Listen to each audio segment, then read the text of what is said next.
आलू पहाड़ियों की तलहटी में बसे रावल गांव का जमींदार प्रभु सिंह अपनी हवेली में बैठा सोच रहा था कि जीतू के घर उसकी बेटी की बारात आई हुई है। यही समय है उसके यहाँ चलकर बखेड़ा खड़ा करने का। तभी मैं उसके घर, खेत खलिहान और उसकी बेटी के दान दहेज पर कब्जा कर सकता हूँ। वे उसी समय अपने मुनीम और कुछ लठैतों के साथ जीतू के घर की ओर चल पड़ा। जब वे वहाँ पहुँचा तो वहाँ मौजूद लोग सोचने लगे, अरे जमींदार यहाँ, यह शनिश्चर यहाँ आ टपका है, यह कोई शुभ संकेत नहीं है।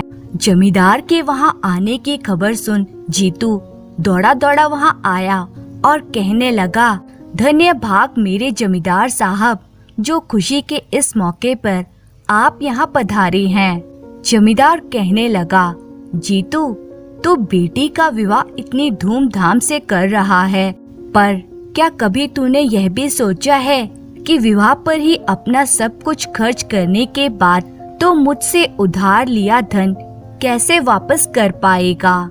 ये आप क्या कह रहे हैं जमींदार साहब? मैंने आपसे धन कब उधार लिया था? अच्छा, काम निकल जाने के बाद अब गिरगिट की तरह रंग बदल रहा है। तूने आज से 5 वर्ष पूर्व 50 सोने की मुहरें उधार नहीं ली थी क्या? जमींदार साहब, क्यों आप इतने लोगों के सामने मेरी पगड़ी उछाल रहे हैं? मैंने आपका क्या बिगाड़ा है? जीतू, इन घड़ियाली आंसुओं को मत बहा। ठहर, मैं अभी सब लोगों के सामने तेरी सच्चाई रखता हूँ। यह कह जमींदार ने अपने मुनीम को आवाज दी, मुनीम जी, जरा यहाँ तो आओ और जीतू का हिसाब किताब वाला पन्ना तो निकाल कर लोगों को दिखाओ। अभी दिखाता हूँ जमींदार साहब। मुनीम ने तुरंत बही खाता खोलकर जमींदार को दिखाया। जमींदार प्रभु सिंह ने उस बही खाते को समीप खड़े एक युवक को देते हुए कहा, भाई जरा पढ़ना, इस पन्ने पर क्या लिखा है? वह युवक, जो कि बाराती था, उस पन्ने पर लिखी बात पढ़ने लगा। उस पर लिखा था, मैं जीतू, निवासी रावल गांव का, पूरे होशो हवास में इस बात को लिखवा रहा हूँ। मैं जमींदार साहब से 50 सोने की मुहरें उधार ले रहा हूँ। 6 माह के अंदर अंदर मैं जमींदार साहब को ये मुहरें ब्याज सहित वापस लौटा दूंगा। अगर मैंने ऐसा नहीं किया तो 6 माह पश्चात मेरे खेत खलिहान, घर सब कुछ जमींदार प्रभु सिंह के होंगे। यह सुनकर जीतू कहने लगा, नहीं, यह झूठ है। मैंने कभी जमींदार साहब से उधार नहीं लिया था। जीतू, क्या इस पन्ने पर लिखी बात के नीचे लगे तुम्हारे अंगूठे का निशान भी झूठा है? अरे कुछ तो भगवान से डरो। जमींदार साहब, इस बात का क्या प्रमाण है कि इस पन्ने पर लगे अंगूठे का निशान मेरे ही अंगूठे का है? अभी इस बात का भी फैसला हो जाता है। जमींदार के कहने पर मुनीम ने आगे बढ़ जीतू के अंगूठे पर स्याही लगाई। जीतू, अब तुम स्याही लगे अंगूठे को पन्ने पर लगे अंगूठे के निशान के पास लगाकर अपने अंगूठे का निशान बना दो। जीतू ने ऐसा ही किया। तब जमींदार ने लोगों को बही खाता दिखाते हुए कहा, अब आप लोग ही इस बात का फैसला कीजिए कि बही खाते के इस पन्ने पर लगे दोनों अंगूठे के निशान जीतू के हैं या नहीं हैं। लोगों ने जब उन निशानों को ध्यान से देखा तो कहने लगे, अरे ये दोनों निशान तो जीतू के अंगूठे की ही हैं। वहाँ खड़े लोग सोचने लगे कि जीतू तो अब जमींदार के फंदे में फंस गया है, अब यह जमींदार के पंजों से नहीं बच पाएगा। तभी जमींदार भी मन में यह बात सोच रहा था कि जीतू तो सपने में भी नहीं सोच सकता कि बही खाते पर मैंने उसके अंगूठे का निशान होली वाले दिन उस समय लिया था जब वे भांग के नशे में चूर हो मेरी हवेली में नाच रहा था। तभी जीतू को ऐसी घबराहट हुई कि वह चक्कर खाकर नीचे गिर गया। जब वहां मौजूद लोगों ने उसकी जांच की तो कहने लगे, अरे इसकी तो सांस ही नहीं चल रही, जीतू मर गया है। क्षण भर पहले जहाँ खुशी का माहौल छाया हुआ था, अब वहाँ उदासी छाई हुई थी। बेचारा जीतू। यह सब देखकर दूल्हे का पिता कहने लगा, बेटा चल यहाँ से। जीतू जैसे झूठे आदमी के बेटी से मुझे तेरा ब्याह नहीं करना है। बारात उसी समय बिना दुल्हन के वापस लौट गई। जब बाराती नाव में बैठ नदी के दूसरी ओर जाने के लिए नाव में चढ़ रहे थे, उसी समय बारात में आया किशोर तट पर बैठा कुछ सोच रहा था। बेचारी दुल्हन ने किसी का क्या बिगाड़ा था, उसके तो दुनिया ही लुट गई। बारात नाव में चढ़कर कब की वहाँ से चली गई, पर विचारों में डूबा किशोर तट पर ही बैठा रह गया। किशोर अभी भी यही सोच रहा था कि अब उस दुल्हन का क्या होगा, कौन करेगा उस अभागिन से ब्याह। वह इन्हीं विचारों में डूबा ही हुआ था कि तभी उसे छपाक की आवाज सुनाई दी और किशोर की तंद्रा टूटी। अरे कोई नदी में डूब रहा है, मुझे उसे बचाना चाहिए। अगले ही पल उसने नदी में छलांग लगा दी। शीघ्र ही वह डूबने वाली के पास जा पहुंचा। अरे यह तो दुल्हन के वस्त्र पहने हुए है। उसने शीघ्र ही उस लड़की का हाथ पकड़ा और जल्दी ही वह तट के दूसरी ओर आ लगा। तट पर आने पर वो लड़की रोते हुए कहने लगी, तुमने मुझे बचा क्यों लिया, मुझे मर जाने क्यों नहीं दिया। किशोर लड़की से कहने लगा, तुम कौन हो और क्यों इस प्रकार अपनी जान देना चाहती हो। जिस दुल्हन की बारात वापस लौट जाए, जिस बेटी के बाप की भरी बिरादरी में पगड़ी उछाली जाए, वे जान न दे तो और क्या करे। ओह, तो तुम जीतू काका की बेटी सरला हो। हाँ, मैं ही वह अभागिन सरला हूँ। बापू मर गए, घर में कोई और है नहीं, तब मैं किसके सहारे जीऊं। ऐसा ना कहो सरला, मैं तो हूँ। सरला, मैं तुम्हारा सहारा बनूंगा, मैं तुमसे विवाह करूंगा। क्या सच? किशोर ने तुरंत पत्थर से अपनी उंगली में घाव किया और अपने खून से सरला की मांग भर दी। आओ सरला, अब मेरे घर चलो। सरला उसके साथ उसके घर चल पड़ी। इधर जमींदार कहने लगा, गांव वालों, क्योंकि जीतू का कोई नहीं है, इसलिए इसके क्रियाक्रम का जिम्मा मैं लेता हूँ। वहाँ मौजूद लोग आपस में कहने लगे, यह जिम्मा क्यों नहीं लेगा। जीतू की सारी जमीन जायदाद, घर इत्यादि मुफ्त में जो इसे मिल रहा है, देख लेना ये जमींदार मरकर नरक में जाएगा। फिर जमींदार ने ही जीतू का अंतिम संस्कार किया। तत्पश्चात उसके घर खेत इत्यादि पर जमींदार ने अपना कब्जा कर लिया। उधर सरला को साथ ले किशोर जब अपने घर पहुंचा तो उसकी माँ कहने लगी, किशोर, ये कौन है तेरे साथ? माँ, ये तुम्हारी बहू है। मेरी बहू? हाँ माँ, बड़ी विचित्र परिस्थितियों में मुझे सरला के साथ विवाह करना पड़ा। तब किशोर ने विस्तार पूर्वक माँ को सारी बात बताई। यह सुनकर उसकी माँ कहने लगी, शाबाश बेटा, एक बेसहारा लड़की को इस प्रकार सहारा देकर तूने बड़ा ही नेक काम किया है। उस रात किशोर सरला से कहने लगा, सरला, हमारे यहाँ रस्म है कि दुल्हन को मुंह दिखाई दी जाती है। बताओ, मुंह दिखाई में तुम्हें क्या चाहिए? स्वामी, मेरी मुंह दिखाई जरा मुश्किल किस्म की होगी, आप पूरा कर पाएंगे उसे? बताओ तो सही सरला, मुंह दिखाई में आखिर तुम्हें ऐसा क्या चाहिए? तो सुनिए, यदि आप मुझे मुंह दिखाई में कुछ देना ही चाहते हो तो मेरी एक इच्छा है, उसे पूरी कर दीजिए।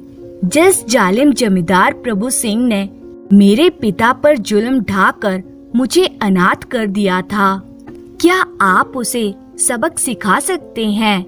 यदि आप ऐसा कर सकेंगे तो मैं समझूंगी कि मुझे मुंह दिखाई मिल गई। सरला की बात सुनकर किशोर सोच में पड़ गया। कुछ देर सोचने के पश्चात बोला, सरला, मुझे जमींदार प्रभु सिंह के विषय में कुछ जानकारियां दो। स्वामी, जमींदार प्रभु सिंह बहुत ही कंजूस और क्रूर है। उसके इन्हीं दुर्गुणों की वजह से कोई भी अपनी बेटी उसके साथ ब्याहने को तैयार नहीं हुआ। परिणाम स्वरूप उसका विवाह नहीं हुआ। उसने लोगों पर जुल्म ढा ढा कर अपनी हवेली में पार धन संपदा इकट्ठी की हुई है। उस धन संपदा की रक्षा के लिए वे हवेली को छोड़कर गांव से कहीं भी बाहर नहीं जाता है।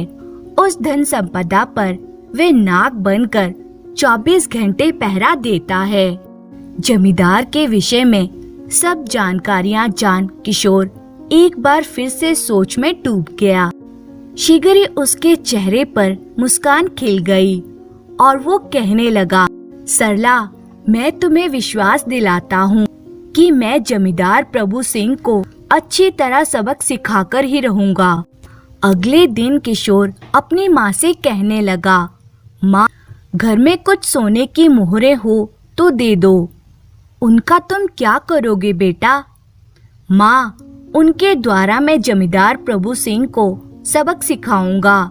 बेटा, तू उस क्रूर और जालिम जमींदार से टकराने की सोच रहा है।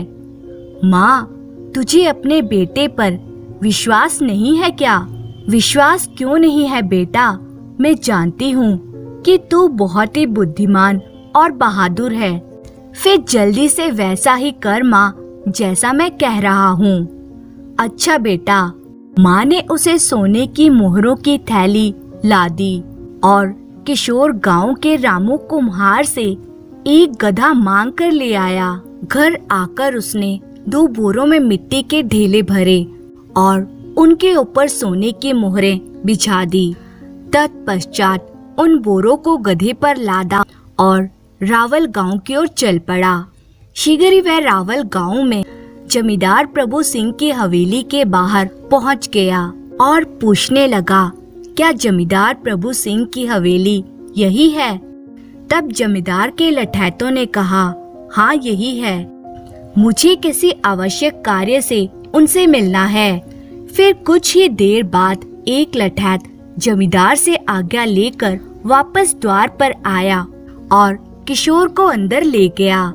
जब किशोर जमींदार के सामने पहुंचा तो उसने कहा, नमस्कार जमींदार साहब, आप मुझे नहीं पहचानते, लेकिन आपने वर्षों पहले जब मैं बच्चा था मेरे पिताजी को पैसे उधार देकर उनकी सहायता की थी और आपके द्वारा की गई मदद से उन्होंने उस समय अपनी बेटी यानी मेरी बहन की शादी की थी। आज मैं आपके इस उपकार का बदला चुकाने के लिए आपके पास आया हूँ। अपनी प्रशंसा सुनकर जमींदार बहुत ही खुश हुआ और कहने लगा, अरे भाई, गरीबों की सहायता करना तो हमारा कर्तव्य है, परंतु तुम उस उपकार के बदले में मुझे क्या दे सकते हो? किशोर ने कहा, जमींदार साहब जी, गांव से बाहर झाली पहाड़ियों के बीच स्थित जो गुफा है वहाँ पर एक सिद्ध योगी आए हुए हैं। मैं पिछले 3 महीनों से उन्हीं की सेवा कर रहा था। असल बात यह है कि उस सिद्ध योगी के पास पारस पत्थर है जिससे वो किसी भी धातु को सोने में बदल देता है। मेरी सेवा से खुश होकर उन्होंने मेरे कई लोहे के सिक्कों को अपने पारस पत्थर से छूकर सोने की अशर्फियां बना दिया। अगर आपको मेरी बात पर यकीन नहीं है तो यह देखिए, मेरे बोरे सोने की अशर्फियों से भरे पड़े हैं। जब जमींदार ने किशोर के द्वारा लाए गए बोरों में सोने की अशर्फियां देखी तो उसकी आंखें फटी की फटी रह गई। उसे किशोर की बात पर पूरा विश्वास हो गया। तब किशोर ने आगे कहा, जमींदार जी, आप भी इस मौके का फायदा उठा सकते हैं। आप उस गुफा में जाइए। मुझे पक्का यकीन है कि वह सिद्ध योगी आपसे खुश होकर आपको भी मालामाल कर देंगे। बस इतना ख्याल रखिएगा कि आप अकेले ही उनके पास जाएं। अगर अपने लठैतों को लेकर गए तो शायद सिद्ध योगी आप पर क्रुद्ध हो जाएं और आपको मालामाल करने की बजाय आपको भस्म कर दें। जमींदार ने कहा, उसकी चिंता मत करो किशोर, मैं उस सिद्ध योगी के पास बिल्कुल अकेला ही जाऊंगा। सचमुच तुम एक बड़े ही भले इंसान हो जो सालों पहले मेरे द्वारा किए गए उपकार का बदला चुकाने आए हो। मैं तुम्हारा बहुत ही आभारी हूँ। एक बात आपको और बता दूं जमींदार साहब, आप वहाँ पश्चिम दिशा के रेतीले ढलान वाले मार्ग से ही जाएं। उधर से गुफा तक जाने में बहुत ज्यादा मेहनत करनी पड़ती है, लेकिन सिद्ध योगी इससे बहुत प्रसन्न होंगे। वे समझ जाएंगे कि आप उनके परम भक्त हैं और कठिनाइयों से नहीं डरते हैं। भाई, तुम तो मेरे परम हितैषी निकले, वरना ऐसी बात कौन किसी को बताता है। अच्छा जमींदार जी, अब मैं चलता हूँ। किशोर जब हवेली से बाहर निकला तो वे सोचने लगा, अब मुझे जमींदार से पहले ही झालू पहाड़ियों के बीच स्थित गुफा में जाकर अपनी योजना का अगला चरण पूरा करना है। वह तेजी से गधे को हाँकता हुआ पहाड़ियों की ओर चल पड़ा।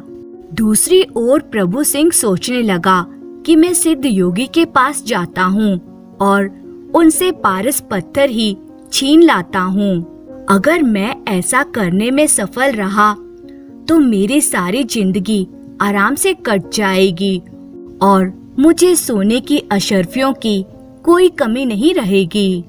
जब वह सिद्ध योगी के पास जाने के लिए हवेली से बाहर निकला तो अपने लठैतों से कहने लगा, देखो, तुम लोग हवेली की पूरी चौकसी रखना। मैं एक महत्वपूर्ण कार्य से कहीं जा रहा हूँ। इधर छोटे रास्ते को तय कर किशोर झालू पहाड़ियों की तलहटी में पहुँच चुका था। शीघ्र ही किशोर ने साधु का वेश धारण किया और गुफा में अंदर जाकर बैठ गया। उधर जमींदार प्रभु सिंह पहाड़ी तक आ पहुँचा और पश्चिम दिशा की ओर से पहाड़ी पर चढ़ने लगा। वह रास्ता काफी कठिन था, जिस वजह से एक दो बार जमींदार पहाड़ी से फिसलकर नीचे गिर गया। कर्राहता हुआ जमींदार जैसे तैसे उठा और फिर ऊपर चढ़ने की कोशिश करने लगा। उस ढलान भरे रेतीले रास्ते को तय कर जब वे गुफा के द्वार तक पहुंचा तो बुरी तरह लहूलुहान हो चुका था। जब वे गुफा में पहुंचा, वह सोचने लगा, मेरी दुर्दशा देखकर अब निश्चय ही सिद्ध योगी मुझ पर प्रसन्न हो जाएंगे। जब वे गुफा में पहुंचा तो उसे देखकर सिद्ध योगी कहने लगे, आ गए प्रभु सिंह। ओ, सिद्ध योगी तो मेरा नाम भी जानते हैं। सिद्ध योगी जी, मैं आपके पास कुछ इच्छा लेकर आया हूँ, मेरी इच्छा पूर्ण कीजिए। सिद्ध योगी कहने लगा, प्रभु सिंह, अपना दायां हाथ आगे बढ़ाओ। जमींदार ने जब अपना दायां हाथ आगे बढ़ाया तो सिद्ध योगी ने उसका हाथ पकड़ा और उसे कहने लगा, आओ मेरे साथ गुफा के बाहर आओ। जमींदार ने योगी का अनुसरण किया। सिद्ध योगी पहाड़ी के नीचे की ओर जमींदार को कुछ दिखाते हुए इशारा करने लगे। जमींदार नीचे की ओर देखने लगा और सिद्ध योगी बने किशोर ने उसे नीचे की ओर धक्का दे दिया। किशोर कहने लगा, जा अपने किए पापों का परिणाम भुगत प्रभु सिंह। नीचे गिरते ही जमींदार के प्राण पखेरु उड़ गए। किशोर ने झटपट योगी का वेश उतारा और अपने गधे के साथ पुनः रावल गांव की ओर चल पड़ा। रावल गांव पहुंचकर उसने सारे गांव वालों को एक स्थान पर इकट्ठा किया और कहने लगा, भाइयों, क्या तुम मुझे किसी राक्षस का नाम बता सकते हो? तभी कुछ गांव वाले कहने लगे, हमारे गांव में एक ही राक्षस है जिसका नाम प्रभु सिंह है।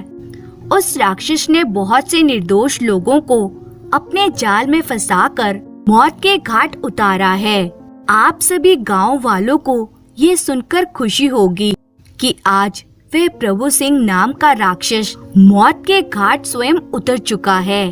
क्या जमींदार प्रभु सिंह मर गया? हाँ भाइयों, झालू पहाड़ी के नीचे वह मरा पड़ा है। लेकिन वे राक्षस वहाँ पहुँचा कैसे? उसके लठैतों ने उसको मरने कैसे दिया? यह सब तो मुझे नहीं पता, लेकिन मैंने उसे वहाँ मरे पड़े हुए देखा तो मैंने सोचा कि आप सबको खबर कर देता हूँ। अब मेरी बात ध्यान से सुनो।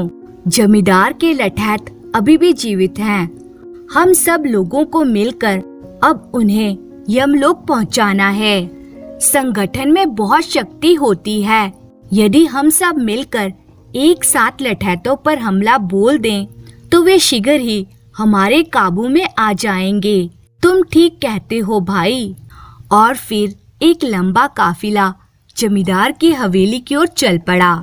जब वे हवेली के बाहर पहुँचे तो उसके लठैत सोचने लगे, यह सब क्या है? गांव वाले कहर बनकर लठैतों पर टूट पड़े। शीघ्र ही सभी गांव वालों ने मिलकर लठैतों पर हमला किया और उन्हें घायल कर कर वहाँ गिरा दिया। गांव वाले हवेली के अंदर पहुँचे।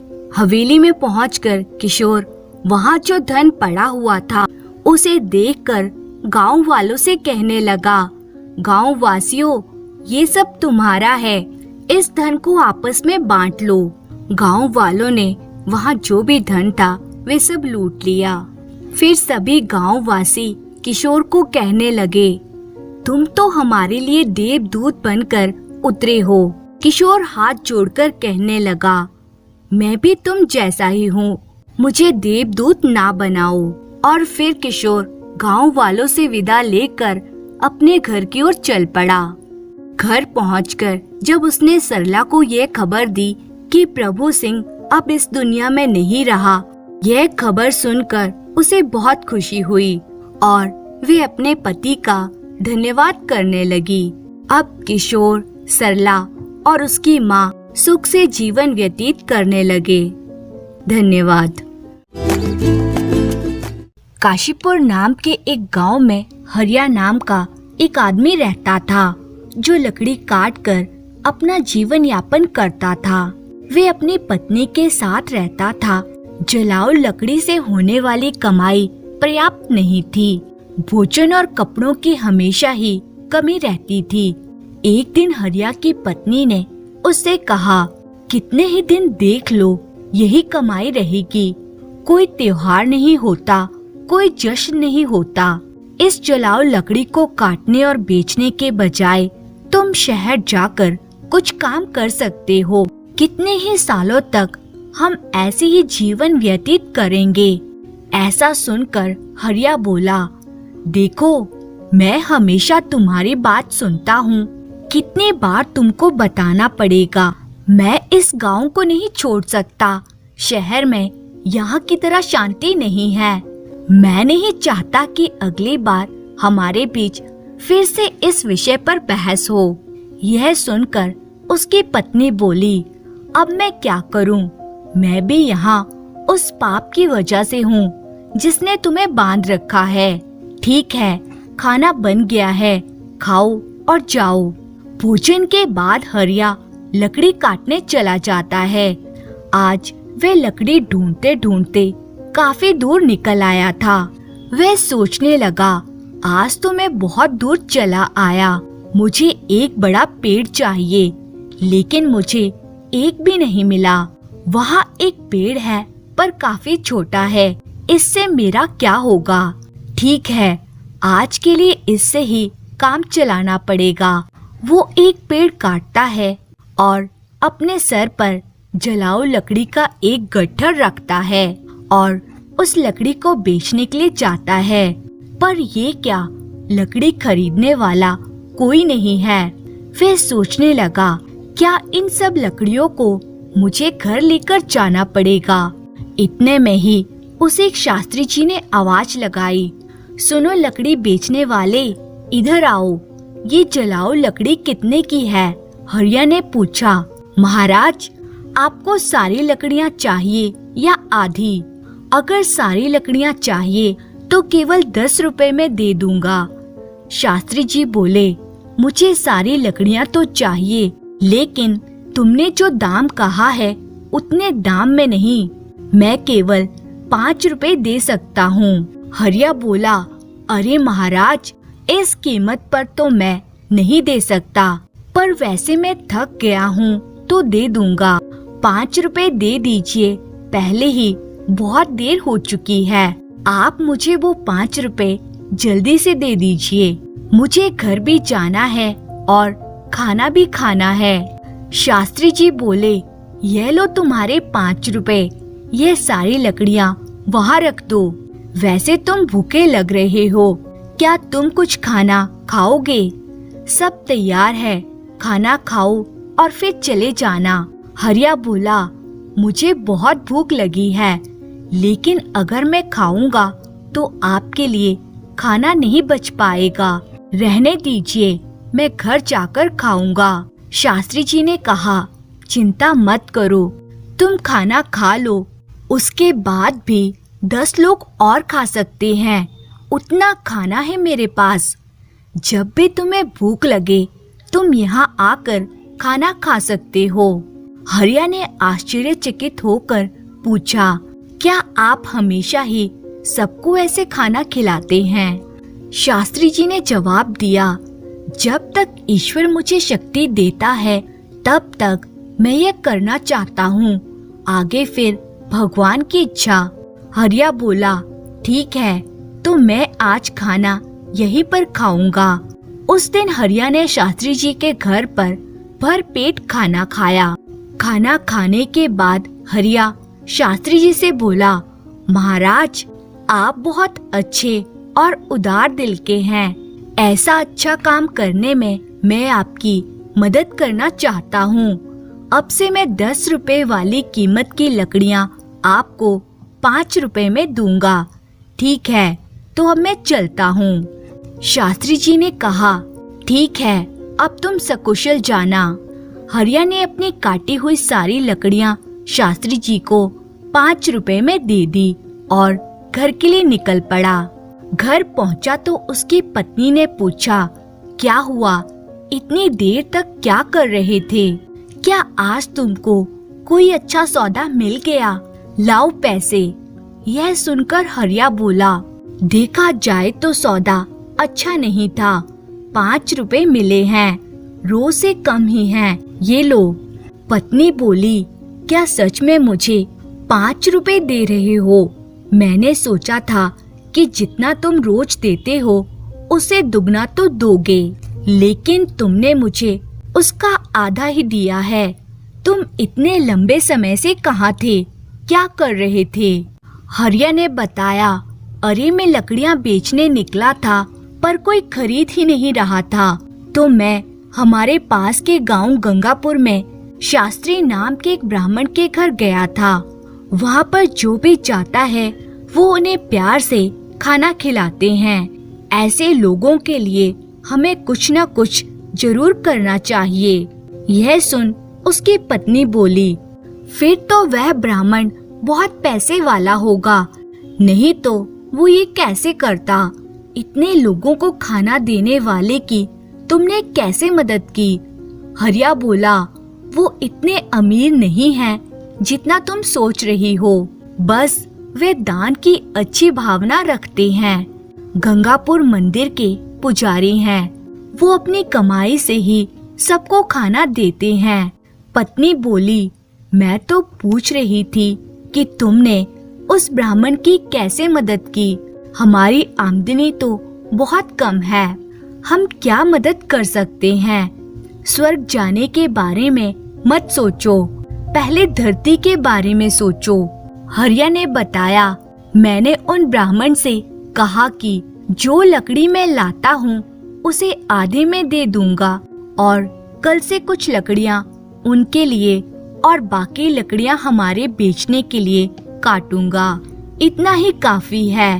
पत्नी ने पूछा, लेकिन अगर तुम जलाओ लकड़ी के 2 ढेर नहीं काट सके तो तुम ऐसे ही 5 रुपए लेकर वापस आओगे?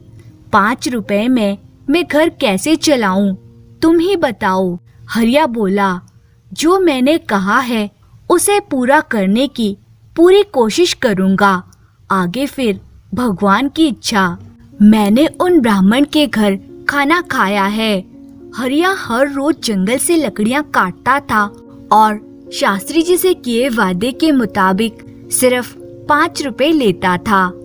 एक दिन शास्त्री जी भोजन करने बैठे ही थे कि बाहर से हरिया ने आवाज लगाई, महाराज लकड़ियाँ लाया हूँ, 5 रुपए दे दीजिए। यहाँ आकर अपनी लकड़ियाँ ले लीजिए ताकि मैं चला जाऊं। बाहर आकर शास्त्री जी बोले, देखो हरिया, मैं आज तुम्हें 5 रुपए नहीं दे सकता, तो तुम्हारी लकड़ियाँ लो और जाओ। हरिया बोला, वापस क्यों जाऊं? मैं यही के लिए लाया हूँ, पैसे कल दे देना। मुझे बहुत भूख लगी है तो कुछ खाना ही खिला दीजिए। खाना तो खिला ही सकते हो ना, वैसे भी आप सभी को खाना खिलाते हैं। शास्त्री जी बोले, बहुत अच्छे हरिया, पहले अपने हाथ पैर धो लो, तब तक मैं भोजन की व्यवस्था करता हूँ। शास्त्री जी घर में जाकर अपनी पत्नी को यह बात बताते हैं तो उनकी पत्नी कहती है, तुमने ऐसा वादा क्यों किया? हमारे घर में खाने के लिए कुछ भी नहीं बचा है सिवाय उस खाने के जो आप अभी खाने वाले हैं। हम इस समय हरिया को कैसे खिलाएंगे? पूरा खाना खत्म हो चुका है, क्या आपको यह पता नहीं है? शास्त्री जी बोले, अरे इसमें ऐसी भी क्या बात हो गई? यह जो खाना परोसा गया है वो हरिया के लिए काफी है। सोच रहा हूँ कि आज उपवास कर लूं। यह सुनकर शास्त्री जी की पत्नी बोली, मुझे बताओ कि तुम ऐसा कितनी बार करोगे? जब हमारे पास उतना नहीं है तो यह सब क्यों करना है? शास्त्री जी बोले, सब भगवान देता है, पहले हरिया को खाना खिलाकर आओ। वे शास्त्री जी ही थे जिन्होंने आने वालों को खाना दिया, भले ही उनके पास ना हो। एक दिन हमेशा की तरह हरिया लकड़ियाँ काटने जाता है। जंगल के सामने के सारे सूखे पेड़ वे पहले ही काट चुका था और सूखे पेड़ की तलाश में वो जंगल में काफी अंदर चला गया। वो मन में सोचने लगा, मैं इससे पहले कभी इतना अंदर नहीं गया, मुझे सावधान रहना चाहिए। यहाँ जंगली जानवर भी हो सकते हैं, अगर मुझे कुछ हो गया तो। इतने में ही उसे एक सूखा पेड़ नजर आता है। वे सोचता है, यह पेड़ अच्छा लग रहा है, एक शाखा ही काफी है, अगर मैं इसे काटता हूँ तो 3 ढेर बन जाएंगे। ऐसा सोचकर वो उस डाली पर बैठकर उसी डाली को काटने लगा। बहुत बड़ी और सूखी शाखा होने के कारण शाखा टूटकर बगल के पेड़ के नीचे एक टिल्ले पर गिर जाती है। उस टिल्ले के अंदर से एक साधु निकलते हैं और गुस्से में बोलने लगते हैं, मेरी तपस्या किसने भंग की? लगता है वे तुम ही थे। मैं तुम्हें श्राप देता हूँ, तुम कुत्ते बन जाओगे। हरिया रोते हुए बोला, अरे महाराज, मुझे नहीं पता था कि आप यहाँ नीचे बैठे हैं। साधु बोले, मैं यहाँ 100 साल से तपस्या कर रहा हूँ और तुमने मेरी तपस्या भंग की है। हरिया बोला, मैं तो रोज पेड़ काटने आता हूँ और जलाऊ लकड़ियाँ बेचता हूँ। मैंने जानबूझकर ऐसा नहीं किया, मुझे माफ कर दीजिए महाराज, कृपया इस श्राप को वापस ले लीजिए। साधु बोले, मैंने क्रोध में आकर तुम्हें श्राप दिया है क्योंकि तुमने मेरी तपस्या भंग की। अब इस श्राप को वापस लेना मेरे लिए संभव नहीं है, पर मैं तुम्हें एक उपाय बताऊंगा। तुम ऐसे लोगों को ढूंढो जो सबसे अच्छा दान देते हैं। उनके खाने के बाद अगर उनके खाने में कोई भी दाना बच जाता है तो उसे खाकर तुम श्राप से मुक्त हो जाओगे। अगर तुम अपने अभी के रंग से पूरी तरह से सफेद हो जाते हो तो तुम इस श्राप से मुक्त हो जाओगे। हरिया बोला, प्रभु, मैं अपनी पत्नी को जलाऊ लकड़ी को काटने से मिलने वाले पैसों से सहारा देता हूँ। अब मैं कुत्ता बन गया हूँ तो मेरी पत्नी का क्या होगा महाराज? साधु बोले, तुम्हें चिंता करने की जरूरत नहीं है। तुम्हारी पत्नी को कोई कमी नहीं होगी। भगवान उसकी व्यवस्था करेंगे। जब तुम्हारा श्राप टूटेगा तो तुम अपने कष्टों से मुक्त हो जाओगे और धन धान्य से सुखी जीवन व्यतीत करोगे। हरिया कुत्ते में बदल जाता है और श्राप से छुटकारा पाने के लिए यात्रा शुरू करता है। वो सोचने लगता है, मुझे सबसे अच्छा दान देने वाले कहाँ मिलेंगे? मेरी कुछ भी समझ में नहीं आ रहा। हाँ, शास्त्री जी है ना, वे बड़े ही उदार दिल के आदमी हैं। अपने पहले प्रयास के रूप में मैं शास्त्री जी के पास जाता हूँ। हरिया कुत्ते के रूप में शास्त्री जी के घर जाता है। वहाँ शास्त्री जी खाना खाने बैठे थे और भगवान को धन्यवाद कर रहे थे। हे भगवान, मैं सच में बहुत संतुष्ट हूँ। आपने मुझे उन सभी को खाना खिलाने की शक्ति दी जो आज यहाँ आए थे। शास्त्री जी के खाना खा लेने के बाद उनकी पत्नी ने उनके खाने का पत्तल बाहर फेंक दिया। हरिया कुत्ते के रूप में वहाँ आया और शास्त्री जी के खाने के पत्तल पर बचा हुआ खाना उसने खा लिया। खाना खाते ही उसका आधा शरीर तुरंत सफेद हो जाता है। वे सोचने लगा, मुझे लगा ही था कि शास्त्री जी बहुत ही उदार व्यक्ति हैं। मुझे तुरंत ही आधे श्राप से मुक्ति मिल गई। लेकिन पूरी तरह श्राप मुक्त होने के लिए किसी दूसरे आदमी को ढूंढना होगा। कोई आसपास ही मिल सकता है। मुझे श्राप से मुक्ति मिल सकती है। अगर दिए गए श्राप से मुझे मुक्ति मिल जाती है तो ऋषि के कहे अनुसार श्राप से मुक्त होने के बाद मैं धन और सुख के साथ रहूंगा। मैं चाहे कितना भी साल लकड़ियां काट लूं, कभी भी इतना बड़ा नहीं बन पाऊंगा। ये तो मेरे साथ अच्छा ही हुआ। मुझे श्राप देने के लिए बहुत बहुत धन्यवाद महाराज। ऐसा कहकर हरिया दूसरे आदमी को खोजने लगता है।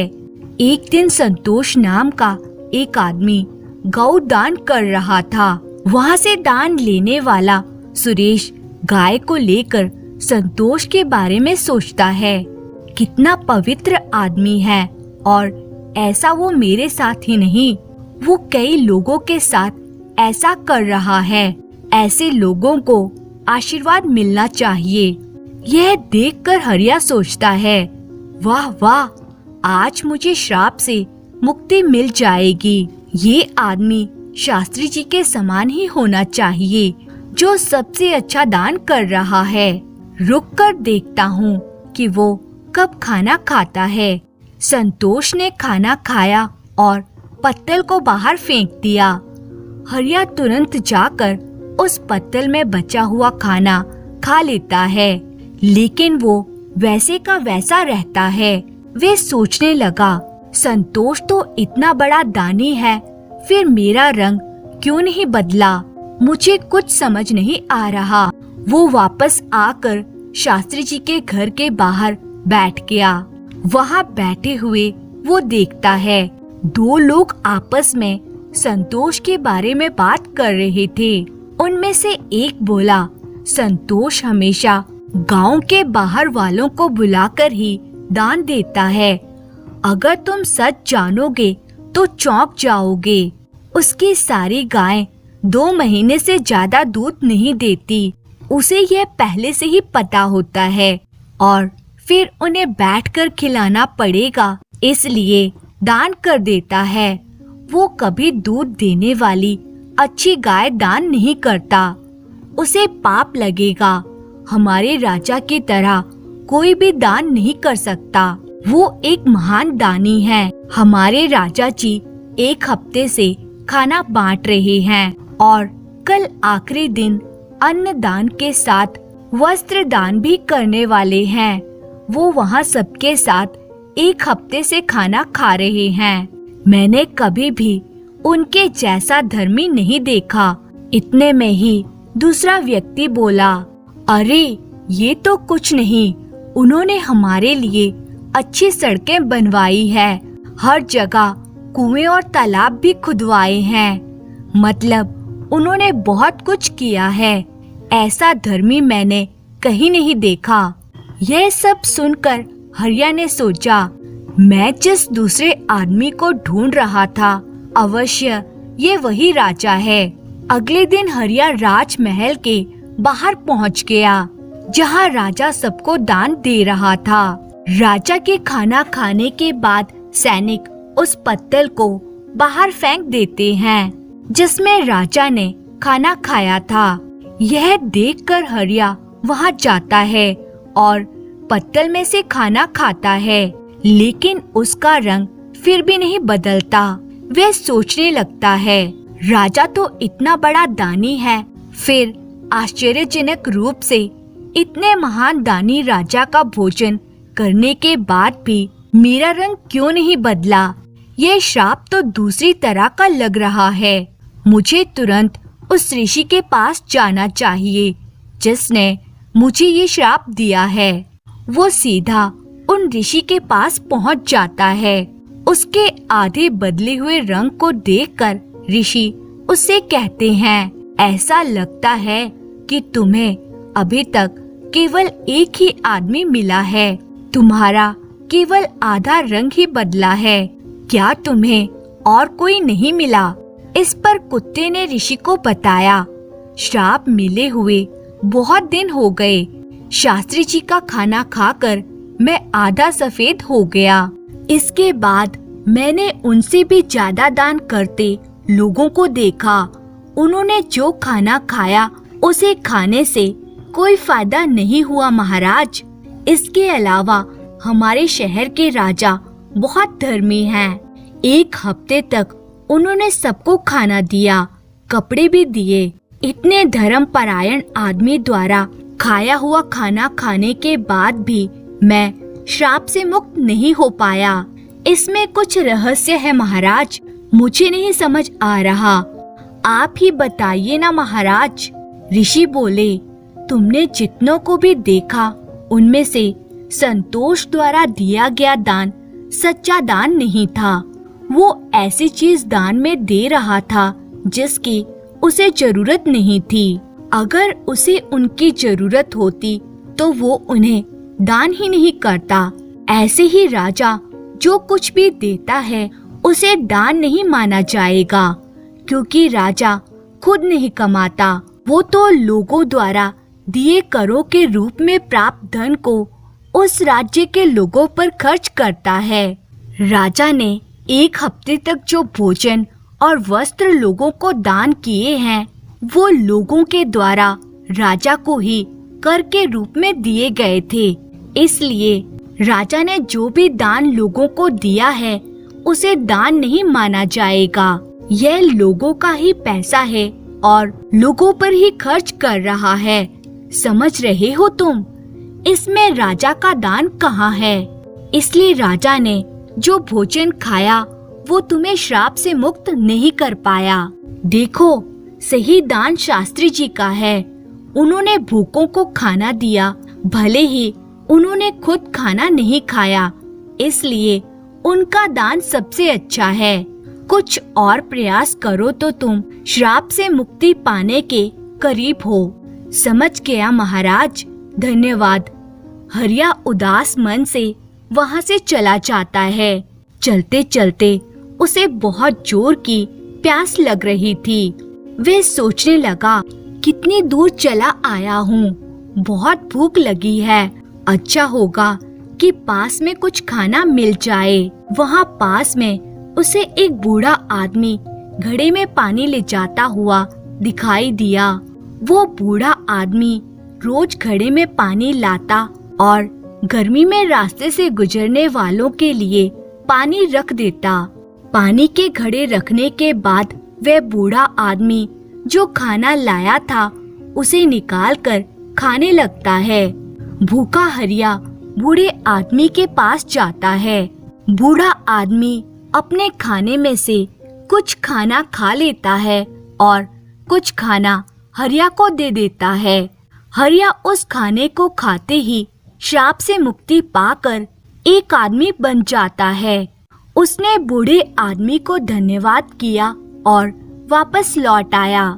दोस्तों, दान कभी भी छोटा या बड़ा नहीं होता। दूसरों की भूख मिटाने वाले शास्त्री जी और प्यास बुझाने वाले उस बूढ़े आदमी जैसा होता है। सबसे अच्छा दान खुद की बजाय दूसरों की मदद करना होता है। ऐसे ही चलते चलते हरिया अपनी पत्नी के पास गांव पहुंच जाता है और खुशी से रहने लगता है। ऋषि के कहे अनुसार अब उसके घर में धन की बरकत होने लगती है। शोभा जी अपनी देवरानी नीतू से कहती है, मेरी नजर में एक लड़का है तुम्हारी बेटी के लिए। अगर उन्होंने सोनिया को पसंद कर लिया तो चट मंगनी पट ब्याह कर देंगे। सोनिया 25 साल की हो गई है। उसकी साधारण शक्ल सूरत के कारण उसे कोई पसंद नहीं कर रहा। इसलिए मैंने सोचा कि मैं ही लड़के वालों से बात करके तुम लोगों के सिर से बोझ हल्का कर दूं। नीतू ने पूछा, भाभी लड़का क्या करता है? लड़का प्राइमरी स्कूल में टीचर है। 20 से 30 हजार महीना कमा लेता है। घर द्वार भी छोटा सा है। अब अपनी सोनिया को ज्यादा ऊंची ख्वाहिशें पालने का हक तो है नहीं। पति के घर में जो मिल जाए उसी में गुजारा करना होगा। भर हाथ चूड़ी और मांग भर सिंदूर का खर्चा तो निकल ही जाएगा। अब सोनिया हमारी बेटी प्रेरणा की तरह चांद का टुकड़ा तो है नहीं कि जो उसे देखे तो देखता ही रह जाए। प्रेरणा के सुंदरता से मोहित होकर उसके ससुराल वालों ने उसे बिना दान दहेज के देखते ही पसंद कर लिया था।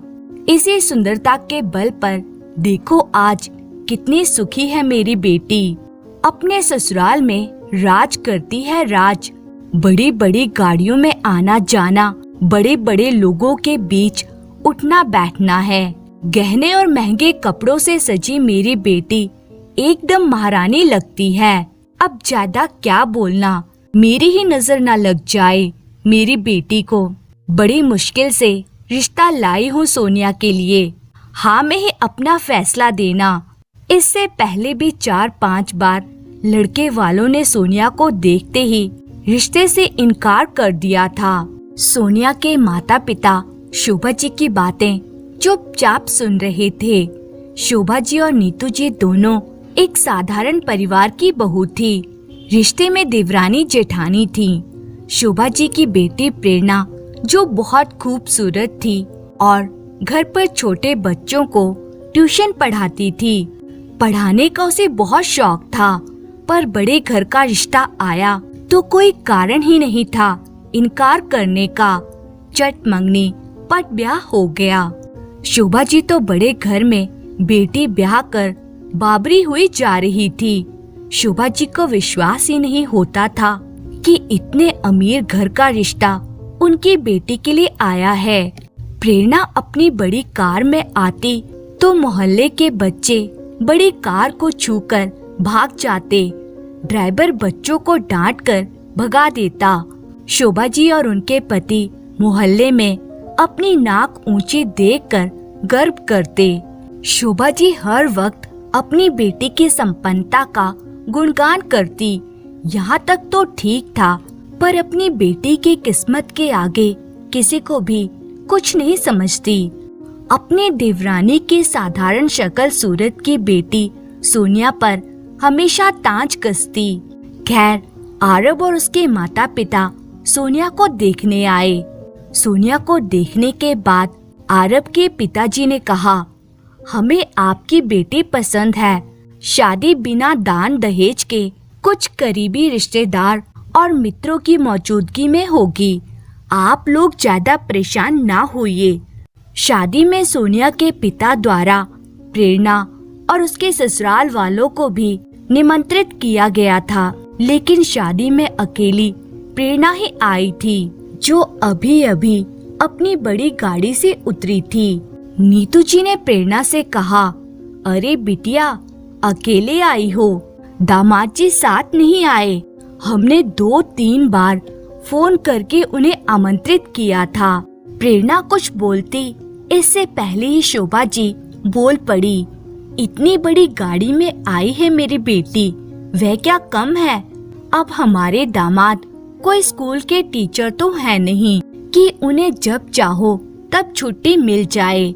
बड़ी कंपनी में मैनेजर की पोस्ट में है।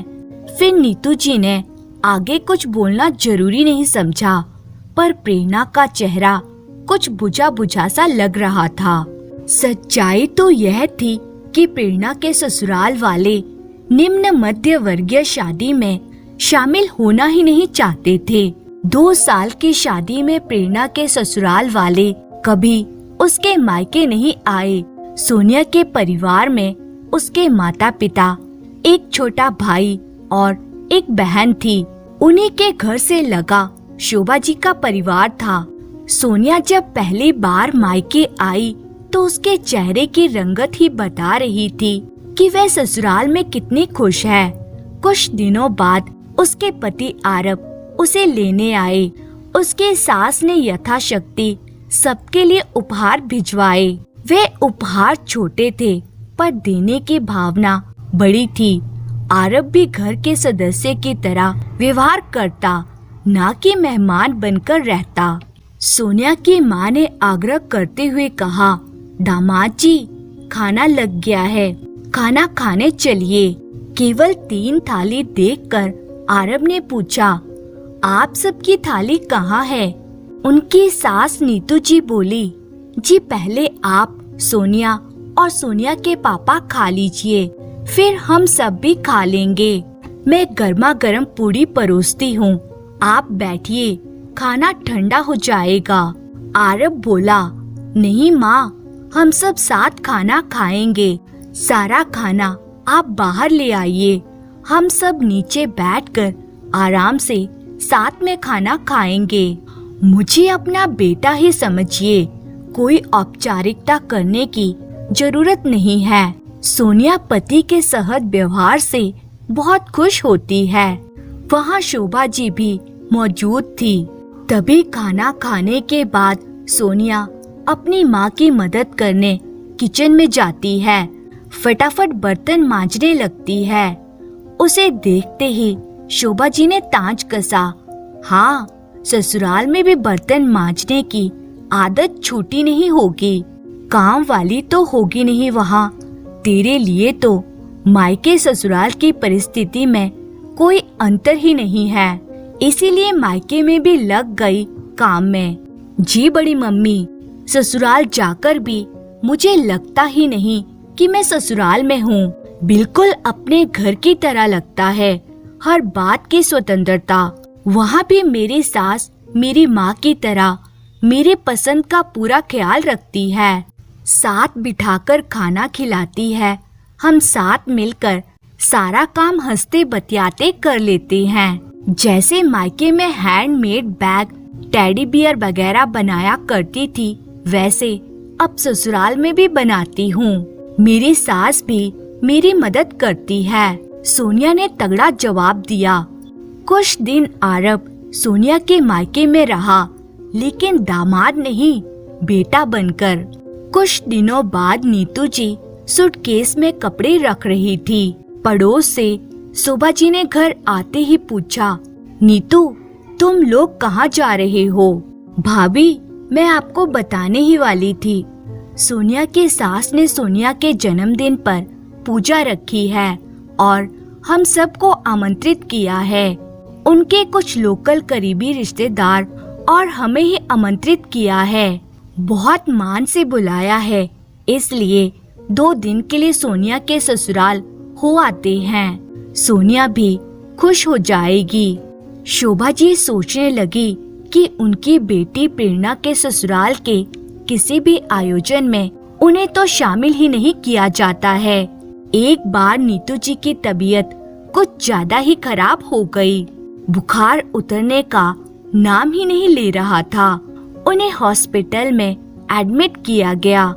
खबर लगते ही उनकी बेटी सोनिया, दामाद सोनिया के सास उन्हें देखने आते हैं। दामाद ने अपनी सारी जिम्मेदारी निभाई। जहाँ जरूरत पड़ती तुरंत पैसे निकालते। यह बात अलग थी कि सोनिया के पापा ने उसके सारे खर्च किए गए पैसे लौटा दिए। सोनिया की सास ने भी अपना परिवार समझकर घर की सारी व्यवस्था संभाल ली।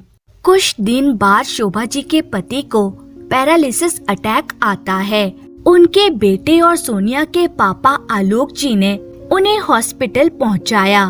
प्रेरणा हमेशा की तरह ड्राइवर के साथ अपनी बड़ी गाड़ी में आई। प्रेरणा ने रोते हुए माँ से कहा, मम्मी ये पापा को क्या हो गया है? शोभा जी बोली, डॉक्टर जांच कर रहे हैं, जल्दी ही ठीक हो जाएंगे तेरे पापा। तेरे ससुराल वाले कितने अच्छे हैं, बड़ी गाड़ी में भेज दिया मेरी बच्ची को। प्रेरणा पर्स से फोन निकालकर अपने पहुंचने की सूचना ससुराल में देती है। शोभा जी खुश होते हुए बोली, नया मोबाइल, नया पर्स सब ले दिया है तुझे, पर बेटा तेरा चेहरा हमेशा मुरझाया हुआ सा क्यों लगता है? क्या कमी है तुझे ससुराल में जो हमेशा उदासी दिखती है? मम्मी आपको मेरे ससुराल के शानो शौकत तो दिखाई दे रही है, परंतु बेटी का दुख कभी दिखाई नहीं दिया। प्रेरणा माँ के सामने बिलक बिलक कर रोने लगी और कहती है, माँ मेरे पास महंगे पर्स हैं, पर मुझे 1 रुपया भी बिना इजाजत खर्च करने की आजादी नहीं है। महंगी गाड़ी तो दे दी, पर मेरे साथ मेरे गरीब मायके में आने को कोई तैयार नहीं है। मेरे पति को तो घुट्टी पिलाई गई है कि ससुराल जाने से दामाद की इज्जत घट जाती है। आपके दामाद जी तो हमेशा अकड़ में ही रहते हैं। मेरे ससुराल में पार्टी आयोजन तो बहुत किए जाते हैं, लेकिन मेरे अपनों को आमंत्रित नहीं किया जाता। मेरे माँ बाप को मेरे घर आने की इजाजत नहीं है। मेरी पसंद को कोई महत्व नहीं दिया जाता। बच्चों को पढ़ाने का शौक है, लेकिन मुझे इसकी इजाजत नहीं है। आप हमेशा कहती हैं ना, मेरी बेटी खुश नसीब है और सोनिया के भाग्य में कोई सुख नहीं है। न मायके में पैसा देखा, न ससुराल में। पर माँ मैं जानती हूँ सोनिया बहुत भाग्यशाली है। उसके दोनों हाथों में लड्डू है। उसे मायके में भी प्यार और इज्जत मिलती है और ससुराल में भी। और क्या चाहिए उसे? इंसान अमीर तब होता है जब उसका पूरा परिवार उसके साथ हो, मायका भी ससुराल भी। माँ पैसों में बहुत गर्मी होती है। सबसे पहले रिश्ते जलकर राख होते हैं। मेरे ससुराल में मेरा पूरा परिवार साथ बैठकर भोजन तक नहीं करता। सब अपने अपने कमरे में खाते हैं। पिता बेटे भाई भाई में सब में मन मुटाव है। मुझे तो गरीब घर की बेटी होने के कारण महत्व ही नहीं दिया जाता। मेरा बार बार आत्मसम्मान आहत होता है। खाना बनाते समय बात बात पर मायके की कमतरी का ताना दिया जाता है। बहू अपने मायके वालों की तरह कंजूसी मत किया करो। आपके द्वारा भेजी गई मिठाई सीधे ड्राइवर या माली को दे दी जाती है। अरे यह भी क्या बात हुई? उन्हें नहीं खाना तो ना खाए, मुझे तो खाने दे मेरे मायके की मिठाई।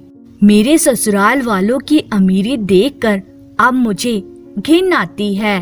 कोई बात पसंद नहीं हो तो प्यार से भी समझाया जा सकता है। हर बात में मायके वालों को ताना देना ठीक नहीं है। माँ सोनिया का पति सही मायने में अमीर है। सोनिया के चेहरे पर मैंने सच्ची मुस्कान देखी है, क्योंकि उसके पति ने उसे प्यार के साथ साथ सम्मान भी दिया है। साथ साथ उसके मायके वालों को भी दिल से अपनाया है। शोभा जी ने कहा, हाँ बेटा, तू ठीक कह रही है। सोनिया बड़े दिल वालों के घर में खुश है। खुशियों को पैसे से नहीं तोलना चाहिए। दोस्तों, सिर्फ ऊंचे अमीर घर में शादी करने से बेटी को संसार के सारे सुख नहीं मिल जाते। अगर ससुराल में बेटी को सम्मान और अपनापन मिले तो वो छोटे से घर में भी खुश रहकर बरकत से भी सब कुछ कर लेती है। दोस्तों, आपको ये कहानी कैसी लगी कमेंट कर जरूर बताएं। इसी तरह की मजेदार कहानियाँ देखने के लिए चैनल को सब्सक्राइब जरूर करें। धन्यवाद।